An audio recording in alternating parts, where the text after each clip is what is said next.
a gente deveria resgatar para dar uma estabilidade administrativa para o processo pós-eleitoral e resolver rapidamente as eleições. Deputada Renata Abreu, depois o deputado Benito Gama, o último inscrito. Bom dia a todos. Eu gosto de ser a última a falar porque a gente ouve bastante e pode tirar uma percepção melhor das coisas. Eu queria deixar minha posição, relator, querido Marcelo, meu amigo. Eu tenho a opinião de eleições de 5 anos, tanto no Executivo como no Legislativo, o fim da reeleição no Executivo e uma coisa que a gente aborda pouco aqui, mas, se possível, uma única reeleição no Legislativo. Já falei isso e reitero, acho que essa casa também precisa se oxigenar, também precisamos dar oportunidade para pessoas novas ingressarem aqui e darem sua contribuição para o nosso Congresso. Eu gostei muito da ideia da proposta do deputado Valtenir de separar as eleições do Executivo e do Legislativo, até porque a gente vê claramente, até como candidata, o desconhecimento de muito da nossa população no entendimento da responsabilidade de cada cargo. Talvez isso permitiria separarmos um pouco a função do Poder Executivo, do Legislativo, e dar uma percepção melhor para o nosso eleitor do que faz cada um desses representantes nossos e aí ir para o debate dos candidatos. E unir isso à ideia do Alceu, que seria fazer no mesmo ano, mas em datas diferentes. Então, por que não propor num dia uma eleição do Executivo no ano e 40, 45 dias a eleição do Legislativo no mesmo ano? A questão da unificação das eleições eu sou a favor, eu acho que gera uma economia para os cofres públicos, mas acho muito importante, como o deputado Henrique Fontana muito bem disse, a gente ir etapa por etapa. Por quê? Se o sistema eleitoral, por exemplo, permanece do mesmo jeito, a unificação da eleição vai realmente se tornar uma grande confusão. Como eu mesmo disse, imagine a quantidade de candidatos que nós teremos disputando. Fazendo uma analogia, num sistema como o Distritão, obviamente você tem uma redução dos candidatos, se torna mais simples.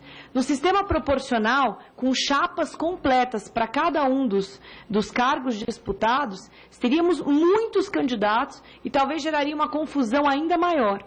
Então, eu acho importante a gente ir superando etapas, porque talvez a minha percepção da unificação da eleição mudaria dependendo do sistema eleitoral que nós definirmos aqui. Então, essa questão do passo a passo eu acho muito importante. Eu ia tocar no ponto que o Zaratini muito bem falou, a questão da suplência do senador. Eu acho que a gente tem que discutir também o que tem maior peso. Quando a gente discute a suplência do senador, a gente está discutindo voto na pessoa ou voto no partido? Porque vai por São Paulo, que é o meu estado, vou dar o exemplo. O senador eleito foi do PSDB. Se nós pegarmos o segundo mais votado, é do PT. Então, realmente, você tem uma mudança do cenário radical. E talvez aquela maioria que elegeu aquele senador não votaria no segundo mais votado. Então, se o intuito é justamente que a maioria, o voto majoritário representa isso, talvez a ideia de se votar também no suplente seria uma possibilidade. Porque não necessariamente as pessoas que elegeram aquele senador concordam ou votariam no segundo se não existisse ele. Até porque geralmente é o oposto. Um cargo majoritário tem essa peculiaridade. Então, acho que é interessante se debater a possibilidade de se votar também no suplente. Porque muitos talvez prefeririam, no caso de São Paulo, por exemplo, ter o suplente daquele senador, daquele partido, do que ter o seu representante, o que não se elegeu.